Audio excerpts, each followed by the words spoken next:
Peshawar blast کے بعد بہت زیادہ یہ سوال پوچھا جا رہا ہے کہ کیا اس دھماکے میں مرنے والوں کو، لقمہ اجل بننے والوں کو شہید کہا جائے، ان کے لیے دعائیں مغفرت کی جائے. یہ ہمارے ملک میں ذمہ بن کے رہتے ہیں، ٹیکس دے کے رہتے ہیں، ان کی حفاظت ہم پہ فرض ہے. خواہ وہ یہودی ہے، عیسائی ہے، ہندو ہے، شیعہ ہے، قادیانی ہے، کوئی بھی کافر ہے، اس کی حفاظت ہم پہ فرض ہے.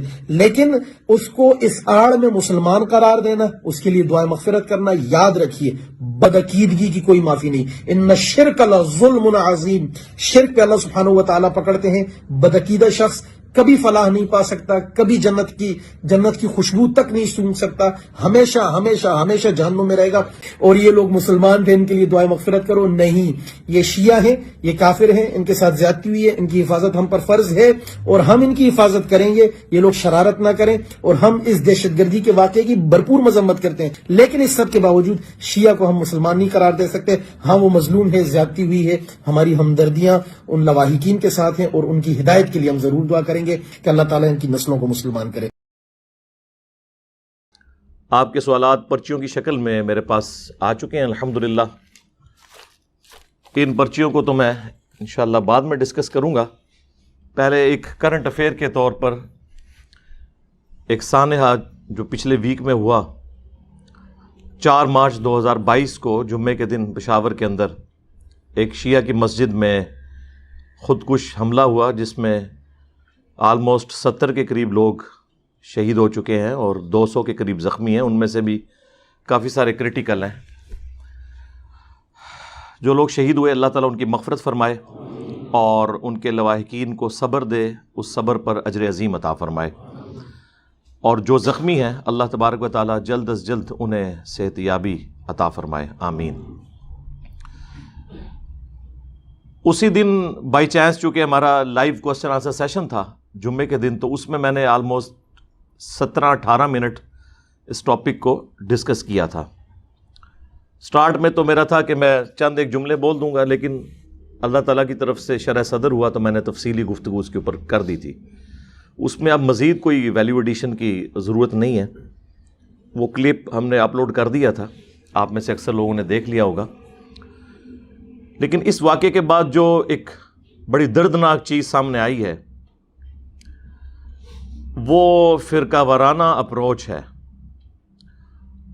ایک مولانا صاحب جن کا تعلق دیوبندی حیاتی گروپ سے ہے، کراچی کے بنوریا ٹاؤن، جسے ہمارے بریلوی بھائی بے نوریا ٹاؤن کہتے ہیں، یعنی نور سے محروم.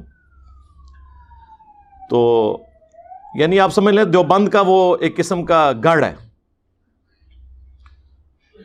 اس کے کوئی مولانا صاحب ہیں، تو مجہول ہیں. مجہول سے مراد میرے لیے تو ان نون ہے، کوئی اتنے مشہور نہیں ہے، مجھے تو نام بھی ان کا نہیں پتا. لیکن ان کی ویڈیو کافی وائرل ہوئی، تو میں نے سوچا کہ آج بجائے میں اسی گفتگو کو دوبارہ ریپیٹ کروں جو میں آلریڈی کر چکا ہوں، تھوڑا اس ٹاپک کے اوپر ایڈریس کروں کہ یہ جو ہمارے رویے ہیں، کہ انہوں نے اس ویڈیو کلپ کے اندر کہا کہ ہم تعزیت کرتے ہیں اہل تشیع کے ساتھ، لیکن ان کے لیے کوئی دعائے مغفرت نہ کرے کیونکہ یہ کافر ہیں، نعوذ باللہ. جی اعلانیہ. پشاور بلاسٹ کے بعد بہت زیادہ یہ سوال پوچھا جا رہا ہے کہ کیا اس دھماکے میں مرنے والوں کو، لقمہ اجل بننے والوں کو شہید کہا جائے، ان کے لیے دعائیں مغفرت کی جائے. یہ ہمارے ملک میں ذمہ بن کے رہتے ہیں، ٹیکس دے کے رہتے ہیں، ان کی حفاظت ہم پہ فرض ہے. خواہ وہ یہودی ہے، عیسائی ہے، ہندو ہے، شیعہ ہے، قادیانی ہے، کوئی بھی کافر ہے، اس کی حفاظت ہم پہ فرض ہے. لیکن اس کو اس آڑ میں مسلمان قرار دینا، اس کے لیے دعائیں مغفرت کرنا، یاد رکھیے بدعقیدگی کی کوئی معافی نہیں. ان الشرک لظلم عظیم. شرک پہ اللہ سبحانہ و تعالیٰ پکڑتے ہیں. بدعقیدہ شخص کبھی فلاح نہیں پا سکتا، کبھی جنت کی خوشبو تک نہیں سونگ سکتا، ہمیشہ ہمیشہ ہمیشہ جہنم میں رہے گا. اور یہ لوگ مسلمان تھے، ان کے لیے دعائیں مغفرت کرو، نہیں، یہ شیعہ ہیں، یہ کافر ہیں، ان کے ساتھ زیادتی ہوئی ہے، ان کی حفاظت ہم پر فرض ہے اور ہم ان کی حفاظت کریں گے. یہ لوگ شرارت نہ کریں اور ہم اس دہشت گردی کے واقعے کی بھرپور مذمت کرتے ہیں، لیکن اس سب کے باوجود شیعہ کو ہم مسلمان نہیں قرار دے سکتے. ہاں وہ مظلوم ہے، زیادتی ہوئی ہے، ہماری ہمدردیاں ان لواحقین کے ساتھ ہیں اور ان کی ہدایت کے لیے ہم ضرور دعا کریں گے کہ اللہ تعالیٰ ان کی نسلوں کو مسلمان کرے. اور میں حیران ہوں کہ ہمارے سیکیورٹی ادارے، ہماری ایجنسیز کہاں سوئی پڑی ہیں. دوسری طرف تو یہ لوگ کاؤنٹر نیریٹو کی بات کر رہے ہیں، تکفیری سوچ کو ختم کرنے کی بات کر رہے ہیں اور ضرب عضب اور رد الفساد کی بات کر رہے ہیں. پھر کراچی جیسے مین سٹی کے اندر ایک دیوبندی حیاتی گروپ کا بہت بڑا مدرسہ بنوریا ٹاؤن کے اندر، اس میں سے ایک بندہ اس طرح کی ورڈکٹ دیتا ہے، تو ایسے شخص کو تو قرار واقعی سزا دینی چاہیے جو اس طرح کی تکفیریت کو عام کر رہا ہے. اور اس میں وہ اہل تشیع کا ذکر یہود و نصارہ اور قادیانیوں کے ساتھ کر رہا ہے. بھئی یہود و نصارہ اور قادیانیوں کے کفر کے اوپر تو امت کا اجماع ہے. اہل تشیع کے بارے میں آپ نے کس بنیاد کے اوپر تکفیر ان کی؟ تو اللہ کا شکر ہے کہ انہوں نے اسی کلپ کے اندر بتا دیا کہ وہ اہل تشیع کو کافر کیوں سمجھتے ہیں. تو انہوں نے کہا کہ اس لیے کہ یہ لوگ مشرک ہیں، شرک کرتے ہیں. جو شرک کی ڈیفینیشن وہ اہل تشیع کے اوپر فٹ کر رہے ہیں دیوبندی حیاتی مولانا صاحب، اور حیاتی میجورٹی میں ہے پاکستان کے اندر. یہ آپ کو جتنے ڈومیننٹ بندے نظر آ رہے ہیں نا، مولانا طارق جمیل اور مفتی تقی عثمانی صاحب اور اسی طریقے سے مفتی طارق مسعود صاحب، یہ سب کے سب لوگ، پوری تبلیغی جماعت، یہ سب حیاتی ہیں، یہ ڈومیننٹ ہے. میں ان سے یہ پوچھوں گا کہ آپ کے جو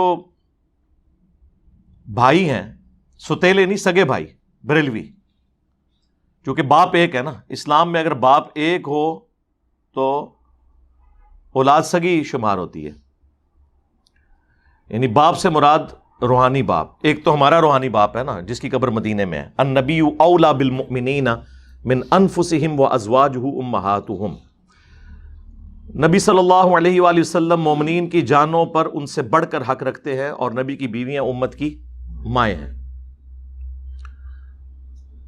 ان کے روحانی باپ جو ہیں امام حنیفہ ہیں دونوں کے رحمہ اللہ تعالی، کیونکہ دونوں اپنے آپ کو حنفی کہتے ہیں. 1867 میں دیوبند مدرسہ بنا. اس سے پہلے دنیا میں کوئی حنفی مسلمان اپنے آپ کو دیوبندی نہیں کہتا تھا.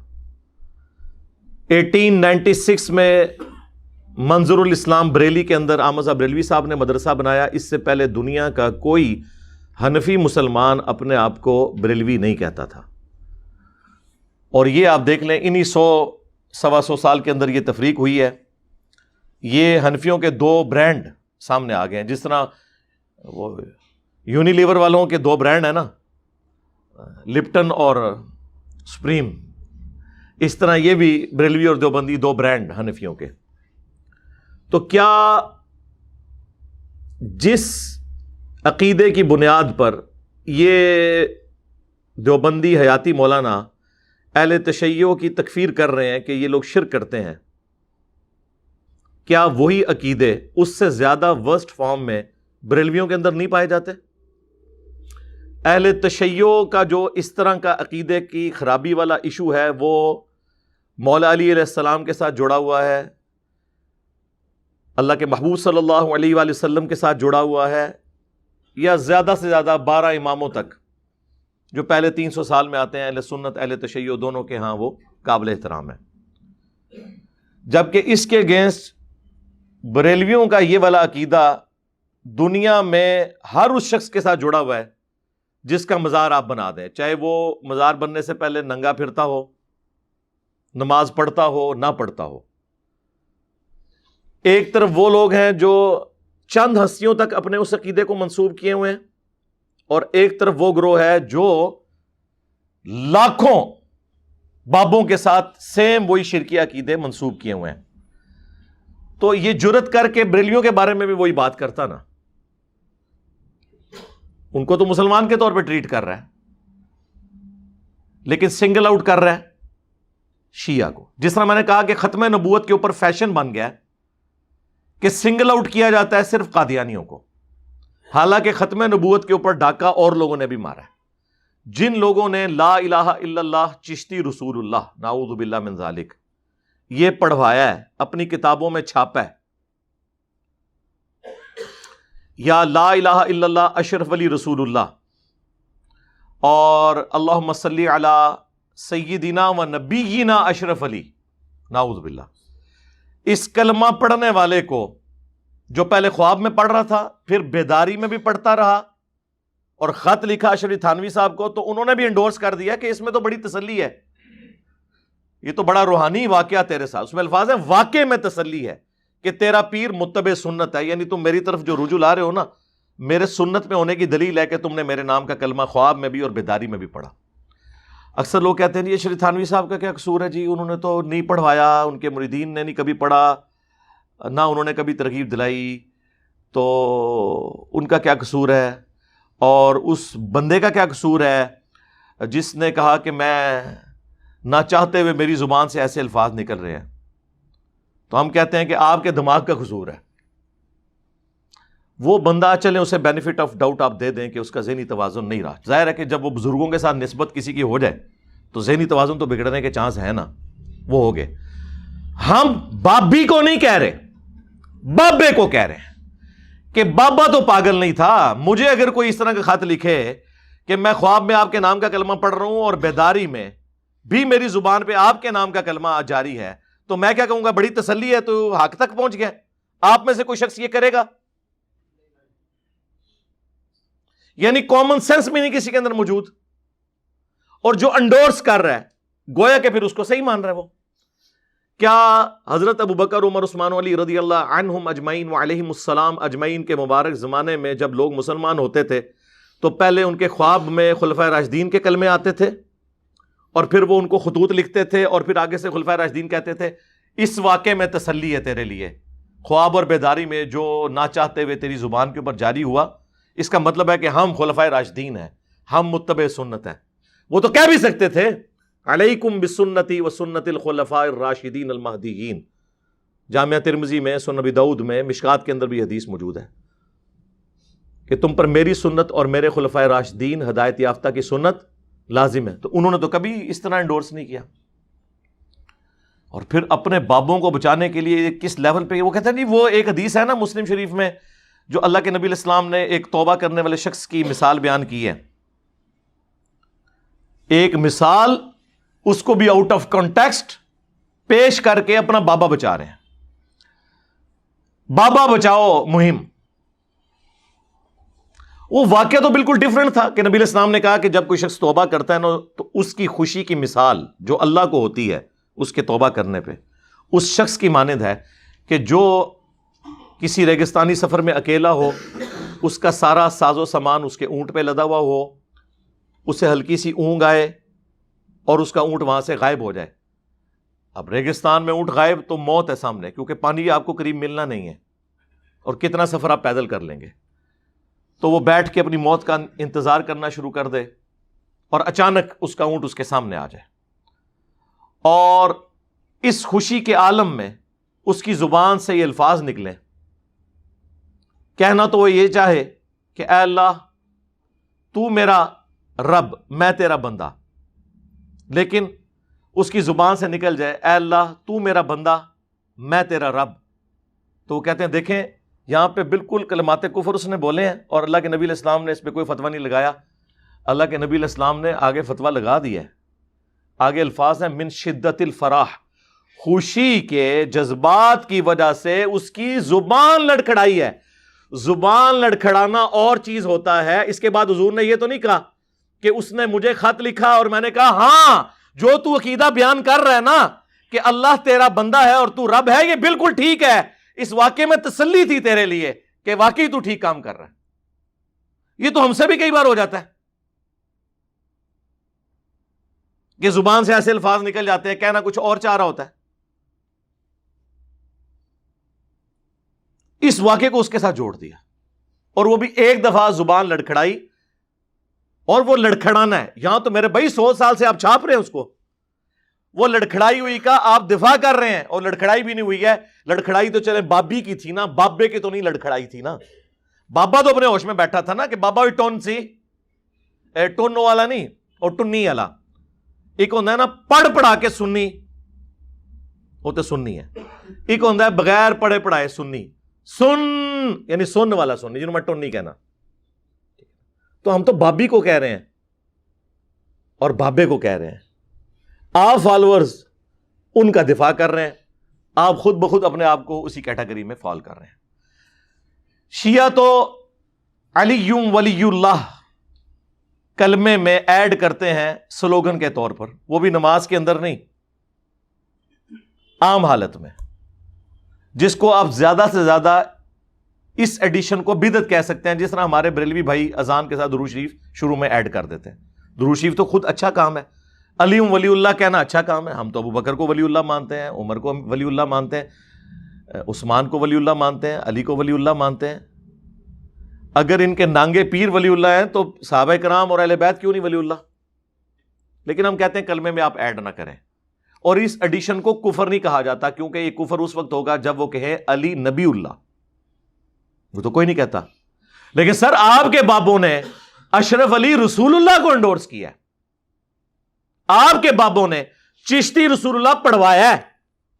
اب بتائیں کہ بڑا مشرک کون ہوا؟ جی لے جائیں گورے کی عدالت میں ہمارا مقدمہ، تو پھر پتہ چل جائے گا کہ بڑا مشرک کون ہے۔ آپ کا ضمیر بھی بتا دے گا، آپ کی عوام بھی آپ کو بتائے گی۔ تو آپ کو جو اتنی توحید کی ہمدردی ہے تو پھر 2 نمبر نہ بنے، اپنی منجی تھلے بھی ڈنڈا پھیرو نا۔ اور دیوبندیوں کے لیے تو میں نے آلموسٹ آج سے 10 سال پہلے پمفلٹ لکھا تھا، ریسرچ پیپر نمبر 6، قبروں سے فیض کے عقیدے کا تحقیقی جائزہ۔ یہ بھی اسی طریقے سے قبروں سے مانگتے ہیں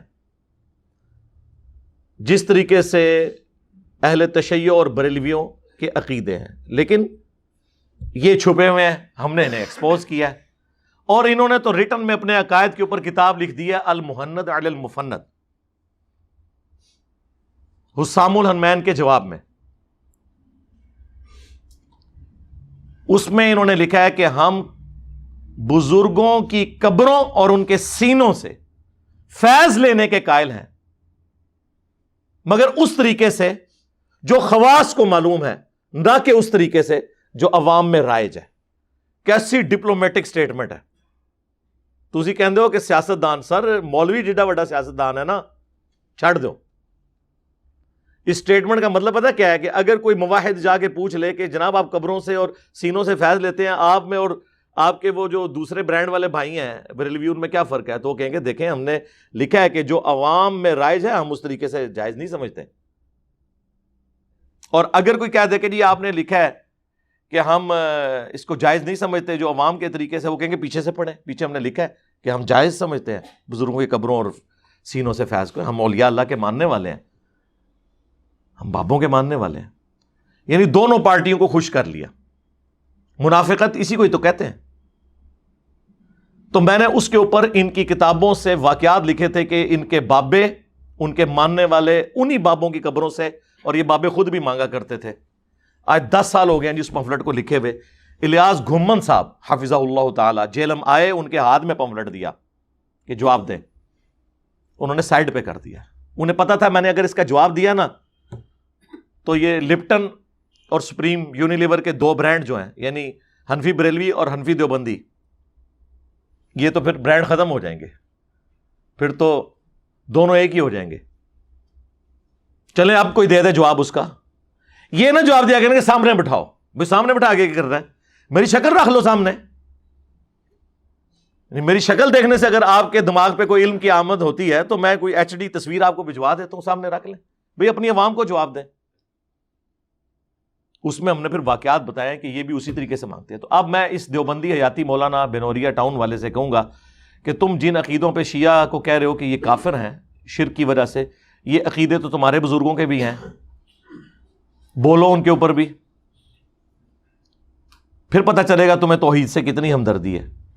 اور ہم نے بڑا زور لگایا کہ اس پہ بولیں کہ قبروں سے اور سینوں سے فیض کیسے لیا جاتا ہے، بڑا زور لگایا۔ یہ نہیں بولتے تھے، میں نے پھر تنگ آ کے ان کے واقعات انہیں بتائے اس ریسرچ پیپر کے اندر کہ وہ سینوں اور قبروں سے کیسے فیض لیتے ہیں۔ بھائی سینے سے فیض لینا اگر یعنی دنیاوی طور پہ ہم جو ان کی لینگویج میں مانا جاتا ہے، کیا یہ پاسبل ہے کہ کوئی شخص کسی کو گلے لگائے، سینے سے سینہ ملائے اور فیض ٹرانسفر ہو جائے؟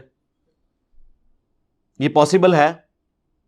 ورنہ اصحاب صوفہ جو ہے وہ مدینہ شریف میں مسجد نبی میں تو نہ بیٹھے ہوتے، نبی علیہ السلام جب بھی ڈالتے جاتے سب کو پورا علم ٹرانسفر کرتے جاتے۔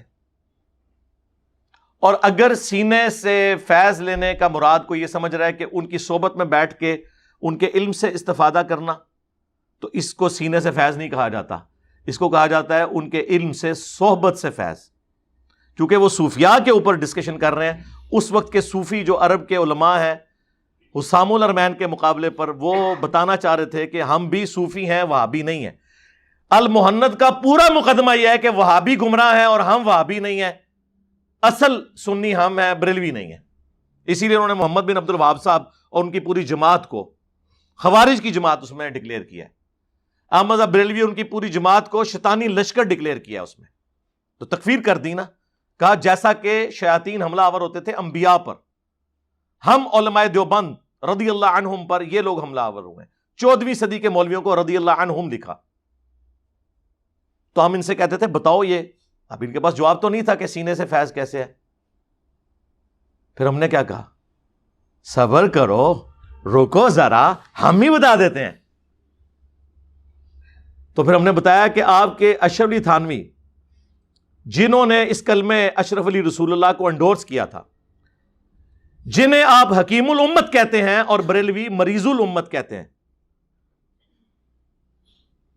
انہوں نے حکایات اولیاء ایک کتاب لکھی ہے جسے ارواح الثلاثہ، 3 روحوں کا بیان، نہ ہی دیکھ لو، مر گئے نے 3 روحوں کا بیان، ارواح الثلاثہ.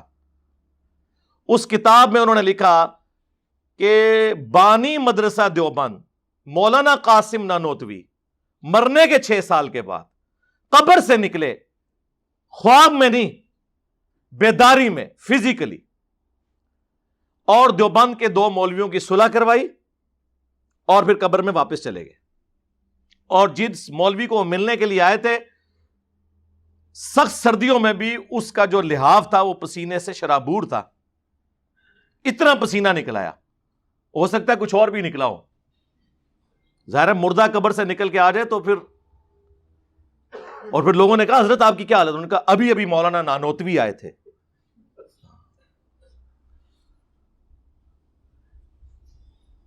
یہ قبر سے نکل کے مردے کا باہر آنا اور ان کی صلح کرا کے واپس چلے جانا، یہ کیا ہے؟ باقی میں نے کئی ایک واقعات اس ریسرچ پیپر میں لکھے ہیں، میرا ٹائم قیمتی ہے، وہ آپ پڑھ لیجئے گا، ہم ڈسپلے کرا دیں گے وہ واقعات، ایک ایک واقعہ اس کا جواب دیں کہ ہاں یہ کیا آپ کے عقیدے ہیں. اور اسی کتاب کے اندر انہوں نے سینے سے فیض لینے کا طریقہ بھی بتایا. بتائیں کہ نہ بتائیں؟ وہی وہ جو قاسم نوتوی صاحب کو لٹا لیا تھا رشید احمد گنگوئی صاحب نے پبلکلی ہجوم کی موجودگی میں، اور قاسم نانوتوی صاحب چیخے مارتے رہے کہ میاں لوگ کیا کہیں گے. وہ کہتے ہیں عاشق صادق کی طرح ساتھ لٹایا، ان کے سینے پہ یوں ہاتھ پھیرنا شروع کیا جائز طریقے سے، فائز کروٹ کر کے ان کی طرف لیٹ گئے، ٹھیک ہے، اور وہ چیخ رہا آگے سے، اسے پتا چل گیا کہ کیا کرنے لگا ہے. آپ لوگ کہتے ہیں یہ مفتی عبدالعزیز جو دیوبندیوں کا، اس کی ویڈیو لیک ہوئی ہے، جناب ان کے بڑے تو پبلکلی یہ کچھ کرتے رہے. وہ کہتے ہیں نہیں جی بس اتنا ہی کیا، آگے تو نہیں کیا. بھائی پبلکلی اتنا ہی ہو سکتا تھا نا، تو ہی کیا چاہتے ہو کیا کرن اگے؟ وہ ویڈیو لیکس تھیں، یہ ان کی کتابوں کی لیکس ہیں. اور یہ اولیاء کی کرامات اشرف علی تھانوی صاحب لکھ رہے ہیں ارواح ثلاثہ میں، یہ اپنے بزرگوں کی کرامت کہ ہمارے بزرگ کس طرح ایک دوسرے کو لٹا کے ہاتھ پھیرتے تھے. وہ چیختے رہتے تھے کہ میاں لوگ کیا کہیں گے. تو وہ کہتے ہیں بھئی کہنے دو جو لوگوں کو کہتے رہیں، ہم نے تو سینے میں فیض ٹرانسفر کرنا ہے. آپ کو کہہ سکتا ہے کہ جناب یہ تو انہوں نے کوئی اظہار محبت کیا ہے. جناب اس طرح کا اظہار محبت آپ کسی اسٹوڈنٹ کے ساتھ، ایک ٹیچر دوسرے کے ساتھ کرے اور ویڈیو چڑھائے، میں دیکھتا ہوں اس مدرسے میں کون اپنے بچے داخل کرواتا ہے. اور یہ نہ سمجھیے گا یہ آج کا معاملہ ہے، 800 سے 700 سال پہلے آلموسٹ امام ابن کثیر گزرے ہیں، 774 ہجری میں فوت ہوئے ہیں، جنہوں نے تفسیر ابن کثیر لکھی اور تاریخ ابن کثیر البدایہ والنہایہ بھی لکھی. اس تاریخ میں انہوں نے لکھا ہے اپنے زمانے کے بارے میں، اس زمانے کے بزرگان دین کے بارے میں مینشن کیا انہوں نے کہ میجورٹی علماء کی، فقہا کی، حکومتی عہدے داران کی، ججز کی. کہتے ہیں نا ہر عالم فقی نہیں ہوتا، فقی تو کوئی ہوتا ہے. انہوں نے لکھا ہے جناب فقی کیا کر دینے. انہوں نے کہا ان کی اکثریت اس برے فعل کے اندر مبتلا ہے. وہ جو مفتی عبدالعزیز صاحب کی ویڈیو لیک ہوئی تھی، وہ جو ڈگری کے ساتھ عصری علوم بھی سکھاتے ہیں، جو عصری علوم سکھاتے ہوئے پکڑے گئے تھے، اس عمل کے بارے میں انہوں نے لکھا کہ یہ سب کے سب لوگ اس میں انوالو ہیں الا ماشاء اللہ، اللہ کسی کو بچا لے. اور انہوں نے کہا اپنے بچوں کو ان کی پہنچ سے دور رکھیں. جیسے دعائی کے بعد لکھا ہوتا ہے نا بچوں کی پہنچ سے دور رکھیں. یہ 700 سال پہلے ہے.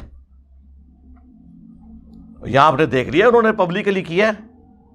یہ میں نے جو بیان کیا ہے میرے بھائی، اس کی تعویل ناممکن ہے اگر اس کو پازیٹیولی یہ لے کے جائیں.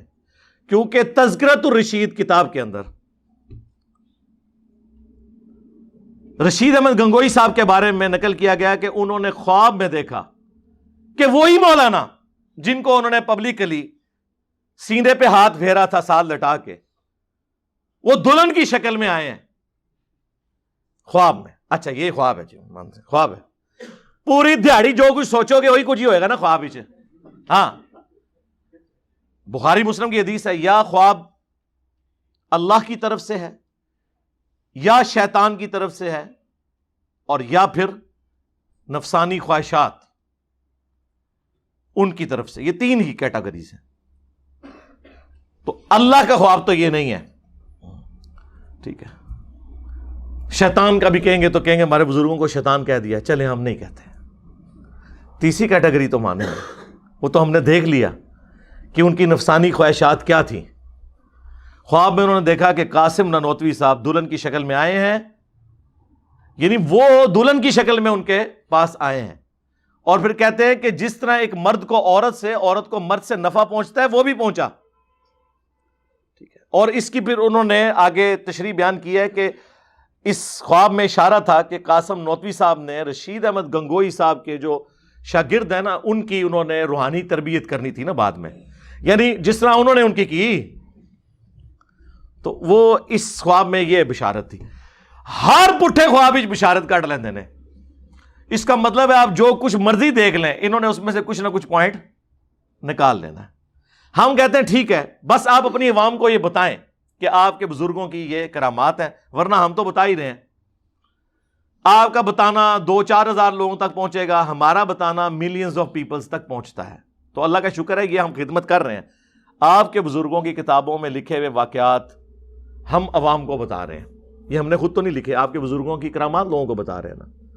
تو قبروں سے فیض بھی بتا دیا، سینے سے فیض بھی بتا دیا، کلمے کے ساتھ ان لوگوں نے کیا کیا وہ بھی ہم نے بتا دیا. باقی وہ قبروں سے فیض کے عقیدے کا تحقیقی جائزہ، اس میں میں نے 7-8 واقعات لکھے ہیں ان کی کتابوں سے کہ جو یہ قبروں سے جا کے مانگتے تھے. کوئی مرید جا کے قبر سے جا کے روٹی مانگ رہا ہے، کوئی قبر والے سے استمداد کر رہا ہے، تو قبر والا خواب میں دیکھا کہ نکلا ہے، اور یہ فضائل صدقات میں لکھا ہوا ہے. اور وہ تبلیغی جماعت کی اس نے ضیافت کی ہے، ایک اونٹ ذبح کیا اور واپس قبر میں چلا گیا، اور جب اٹھے تو اونٹ واقعی نہر ہوا پڑا ہوا تھا. یعنی وہ خواب کا واقعہ نہیں تھا، بیداری میں بھی نکلا تھا. یہ سارے واقعات لکھے ہوئے ہیں. اسی طریقے سے یہ واقعہ بھی لکھا ہوا ہے کہ جناب وہ قبر کی مٹی جو ہے نا ان کے ایک بزرگوں کی لوگ شفا کے لیے لے جایا کرتے تھے، اور پتہ نہیں کیا کچھ واقعات لکھے ہوئے ہیں. یہ میں نے ساری باتیں اس لیے کی ہیں چونکہ ان کا یہ دعویٰ ہے کہ جی جو کلمہ گو مشرک ہے وہ کافر ہے، تو پھر ہم کہیں گے کہ میرے بھائی بچنا آپ میں سے کسی نے نہیں ہے. ہاں یہ ذہن میں رکھیے گا. اب آپ ہمارے حوصلے کو داد دیں کہ ہمیں آپ کے بزرگوں کی اتنی کارستانیاں کرامات، وہ برا مان جاتے ہیں، کہتے ہیں ذرا لائٹ ورڈ، کہتے ہیں آپ اس طرح نہ کبھی کہا کریں کہ بابت شاہی کوئی نہیں، برا مان جاتے ہیں. اب ہم نے اس کے لیے نیا طریقہ اڈاپٹ کیا، بابت شاہی کوئی نہیں، یعنی مر گئے. تو یہ ساری کی ساری کارستانیاں دیکھنے کے بعد اب خود فیصلہ کریں کہ آپ نے کیا کرنا ہے. ہمارے نزدیک تمام کلمہ گو چاہے ان میں کیسی ہی عقیدے کی خرابی پائی جاتی ہو، جب تک وہ اپنے آپ کو مسلمان کہہ رہے ہیں ہم انہیں مسلمان سمجھتے ہیں. عقیدے کی خرابی بتاتے ہیں کہ یہ کلمہ گو مشرک ہیں. کلمہ گو مشرک سے بھی بڑی چیز کلمہ گو کافر ہیں، لیکن ان کا بھی صحابہ کرام نے احترام کیا ہے۔ صحیح بخاری میں آتا ہے عبداللہ بن عمر جو کہ چند فقیہ صحابہ میں سے ہیں، بخاری مسلم میں الفاظ ہیں عبداللہ ابن عمر رجل صالح، نیک مرد عبداللہ ابن عمر۔ اور یہ تین عبداللہ نام کے بندے صحابہ میں موسٹ سمجھ لیں انٹلیکچوئل اور فقیہ اصحاب تھے۔ نمبر 1 عبداللہ ابن مسعود، نمبر 2 عبداللہ ابن عمر، اور نمبر 3 عبداللہ ابن عباس رضی اللہ عنہم اجمعین وعلیہم السلام اجمعین۔ ان میں سے ایک عبداللہ بن عمر بخاری میں امام بخاری خوارج والے چیپٹر میں لے کے آئے ہیں اس حدیث کی ہیڈنگ کے اوپر کہ عبداللہ بن عمر مخلوق میں سب سے بدترین خوارج کو شمار کرتے تھے، کیونکہ وہ کافروں والی آیات مسلمانوں کے اوپر لگایا کرتے تھے۔ اور مسلمان کون؟ صحابہ اکرام۔ عبداللہ بن عمر خوارج کو بدترین مخلوق کیوں شمار کرتے تھے؟ کہ وہ صحابہ اکرام کو کافر کہا کرتے تھے۔ تو خوارج ہو گئے کلمہ گو کافر، اور کافر بھی ایسے جو صحابہ اکرام کو کافر کہہ رہے ہیں، لیکن وہ والے کافر نہیں جو یہود و نصارہ والا کافر ہے۔ کیوں؟ سنن الکبریٰ البیہقی میں موجود ہے کہ عبداللہ بن عمر خوارج کے پیچھے نماز بھی پڑھتے تھے، ان کے سلام کا جواب بھی دیتے تھے، اور خوشبیہ کے پیچھے بھی۔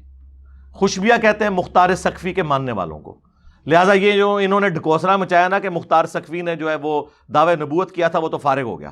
اگر اس نے دعوی نبوت کیا ہوتا تو عبداللہ بن عمر اس کے پیچھے نماز پڑھتے؟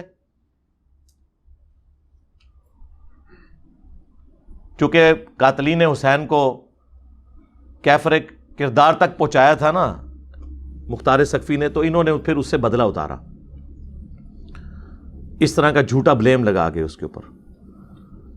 تو اس میں الفاظ ہیں سنن کبریٰ البیہقی میں، حالانکہ خوارج مسلمانوں کو قتل کر رہے تھے، عبداللہ بن عمر فرماتے تھے جب تک ان کی مساجد سے حی علی الصلاۃ حی علی الفلاح کی آوازیں آئیں گی ہم ان کے سلام کا جواب بھی دیں گے، اور ظاہر ہے کہ حی علی الفلاح کا جواب بھی دیں گے، اس سے مراد نماز پڑھنا ہے، صرف اذان کا جواب یہ تو نہیں ہے، پریکٹیکلی جواب ہے۔ لیکن اگر یہ ہمیں کہیں گے کہ ہم اپنے مسلمان بھائیوں کو قتل کریں تو پھر ہم ان سے الگ رہیں گے۔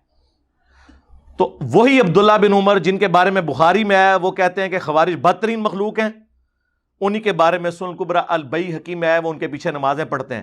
تو نماز کس کے پیچھے وہ پڑھ رہے ہیں؟ کلمہ گو کافروں کے پیچھے، جو صحابہ اکرام کو اس زمانے میں کافر کہتے تھے، اور عام صحابی نہیں، مولا علی علیہ السلام کو۔ آج اگر کوئی صحابہ اکرام کے بارے میں بکواس کرتا ہے تو آپ اس کی علمی اصلاح کریں بجائے اسے کافر کہنے کے۔ یہی سبق ملا نا اس سے، اور کیا ملا؟ مولا علی سے پوچھ لیں، المصنف ابن ابی شیبہ میں مولا علی سے پوچھا گیا یہ خوارج کیا یہ کافر ہیں؟ انہوں نے فرمایا یہ کافر نہیں ہے، یہ کفر ہی سے تو بھاگے ہیں، انہیں یہ گمان ہوا کہ میں کافر ہو گیا ہوں تو مجھ سے دور بھاگے ہیں، تو یہ کافر کیسے ہو سکتے ہیں؟ ایڈا جگرا ہے کسی دا، اے مولا علی دا ہی جگرا ہے کہ مولا علی کو جو کافر کہہ رہے ہیں، مولا علی کہہ رہے ہیں کہ یہ مجھے جو کافر سمجھ رہے ہیں نا، تو یہ دلیل ہے اس بات کی یہ کفر سے نفرت کرتے ہیں کہ مجھے بھی نہیں انہوں نے چھوڑا۔ انہوں نے تو بخاری مسلم کی حدیث فٹ نہیں کی کہ جس نے مسلمان کو کہا کافر تو کفر اس کی طرف لوٹ جائے گا، انہیں پتا تھا یہ تعویل کی غلطی کی وجہ سے کہہ رہے ہیں۔ آج بھی اگر کسی صحابی کو کوئی کافر تعویل کی غلطی کی وجہ سے کہتا ہے تو کفر اس کی طرف نہیں لوٹے گا، اور اگر جان بوجھ کے کہتا ہے سمجھتے ہوئے کہ وہ مسلمان تھا، وہ تو صحابہ کو تو چھوڑ دیں، آج بھی کسی ایک عام مسلمان کو بھی کوئی کافر کہہ دے تو وہ کافر ہو جائے گا۔ اس مسئلے کو سمجھیں۔ میری بعض لوگوں نے بات اچھالی کہ جی آپ نے کہا تھا حضرت ابوبکر کی صحابیت کا انکار کرنے والا جو ہے وہ کافر ہے، اور دوسری طرف آپ کہتے ہیں کوئی گالی دے تو وہ کافر نہیں، ان کو کافر بھی کہے تو کافر نہیں۔ یہ علمی بحثیں ہیں بھائی، بخاری مسلم دونوں میں حدیث ہے۔ ابن ابی بلتا نے نبی علیہ السلام کی جب مخبری کر دی تھی، کافروں کو بتا دیا کہ حضور مکے پہ چڑھائی کرنے والے ہیں، نبی علیہ السلام کو اللہ نے وحی کے ذریعے بتایا، مولا علی کو بھیجا، انہوں نے اس عورت کے جوڑے سے وہ خط برآمد کیا، اور جب وہ خط آیا نبی علیہ السلام کی بارگاہ میں، حضرت عمر نے کہا یا رسول اللہ اجازت دیں میں اس منافق کا گلا کاٹ دوں جس نے آپ کے ساتھ یہ غداری کی ہے۔ حضور نے فرمایا عمر چھوڑ دو۔ اصحاب بدر کی اللہ نے اگلی پچھلی خطائیں معاف کر دی ہیں۔ نبی کا غدار، اور نبی اس کی تعویل کیا کر رہے ہیں کہ یہ دنیا کی محبت سے مغلوب ہو کے اس نے کیا، یہ منافق نہیں ہے۔ اور حضرت عمر کیا کہہ رہے ہیں، یہ منافق ہے۔ اب حضرت عمر سے توبہ کروانی چاہیے تھی نا حضور کو، نہیں کروائی، کیوں؟ اس پہ امام بخاری نے باقاعدہ باب باندھا ہے یہ مسئلہ سمجھانے کے لیے کہ اگر کوئی اپنی تعویل کی غلطی کی وجہ سے کسی کو کافر اور منافق کہہ لے تو اس کے اوپر وہ فتویٰ نہیں لوٹتا۔ آپ کو سمجھ آئی یہ بات؟ ورنہ حضور کا کام تھا نا، واجب تھا، نبی پہ تو واجب ہوتا ہے کہ وہ کہتے کہ توبہ کرتے اس طرف کفر لوٹ گیا، تو نے ایک بدری کو کہا ہے۔ تو آج بھی اگر کوئی اس طرح کہتا ہے تو وہ اپنی تعویل کی غلطی کی وجہ سے کہہ رہا ہے، کوئی شخص صحابی کو صحابی سمجھتے ہوئے نہیں کہے گا۔ یہ پیورلی علمی بحثیں ہیں جو میں پبلک میں لے آیا ہوں اور یہ اسے ایکسپلائٹ کر رہے ہیں، لیکن ان کو یہ پتہ نہیں ہے کہ یہ لوگ اسکول سے بھاگے تھے تو مدرسے میں گئے تھے، کالجز اور یونیورسٹیز کے اسٹوڈنٹس تو ان باتوں کو سمجھتے ہیں۔ یہ کتنی لاجیکل گفتگو ہو رہی ہے۔ تو مولا علی نے کہا یہ کافر نہیں ہے۔ پوچھا گیا منافق ہے؟ کہا قرآن تو کہتا ہے منافق تو اللہ کا ذکر بڑا تھوڑا کرتے ہیں، یہ منافق بھی نہیں، یہ تو اتنی لمبی نمازیں پڑھتے ہیں۔ پھر پوچھا گیا بھی کافر بھی نہیں، منافق بھی نہیں، وہ پیچھے مسلمان ہی بچ گئے نا۔ سورۃ البقرہ میں 3 ہی کیٹیگریز آئی ہیں، اہل ایمان، کافر اور منافق، چوتھی تو کوئی کیٹیگری نہیں ہے۔ فرمایا یہ ایک جماعت ہے جس نے ہم سے بغاوت کی ہے، یعنی ہمارے لوگ ہیں، ہم سے باغی ہوئے ہیں۔ تو مولا علی نے یہ گڈ جیسچر دیا اور وہ دروازہ فتنے کا بند کر دیا۔ مولا علی اس امت میں مثال ہیں اور ہمارے لیے علم کا مرکز ہیں ان معاملات میں جن میں اگر کوئی مسلمانوں کا گروہ باغی ہو جائے کہ ایک حکمران نے ان کو کیسے ٹریٹ کرنا ہے۔ اور مولا حسین علیہ السلام اس چیز میں امت کے امام ہے کہ اگر مسلمانوں کا حکمران باغی ہو جائے تو رعایا نے کس طریقے سے اس کو ریئیکٹ کرنا ہے۔ اس سے بھی بڑھ کر صحیح بخاری میں باقاعدہ باب باندھا امام بخاری نے باغی اور بدعتی کے پیچھے نماز پڑھنے کا حکم۔ پہلے تو 694 نمبر پہ حدیث لے کے آئے امام بخاری کہ نبی علیہ السلام نے کہا کہ عنقریب ایسے امام آئیں گے جو تمہیں غلط نمازیں پڑھائیں گے، تم ان کے پیچھے نماز پڑھ لینا، ان کی غلطی کا وبال ان پر ہوگا۔ اسی لیے تو میں کہتا ہوں کہ مجھے کوئی حدیث بتائیں جس میں یہ آتا ہو کہ فلاں کے پیچھے نماز ہوتی ہے، فلاں کے پیچھے نہیں ہوتی۔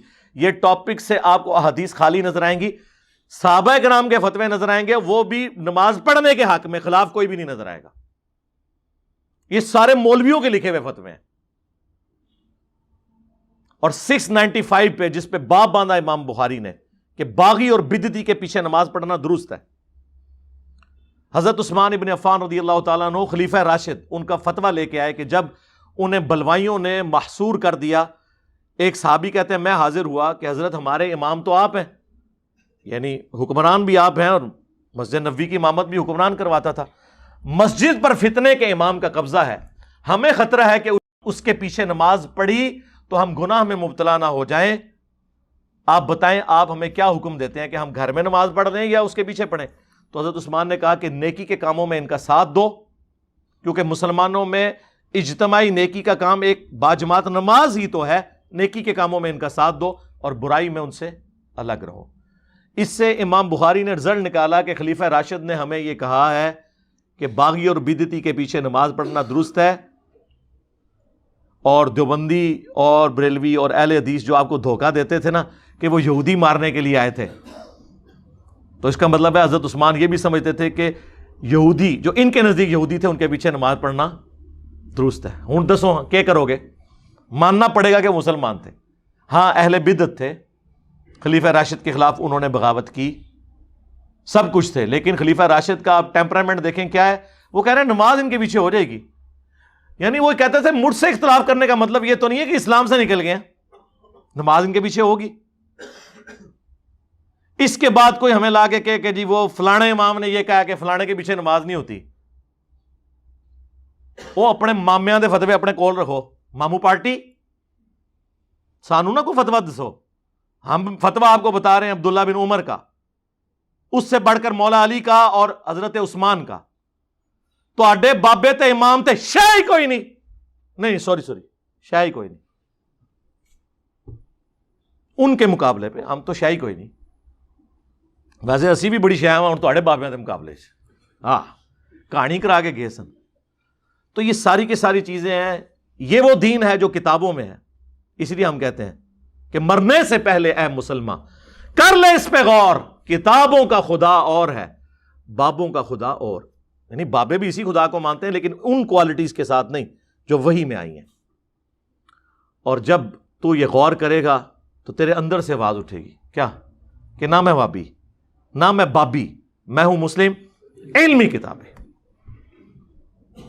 اور جب یہ آواز گلی گلی سے آئے گی نا تو انشاءاللہ تعالیٰ آپ سمجھ لیں کہ فرقوں کی دکانیں بند. The damage has been done. ہو گیا نا. صلو علی محمد و آل محمد، اللہم صلی علی محمد وعلی آل محمد واصحاب محمد وازواج محمد وامت محمد اجمعین الی یوم الدین. آمین.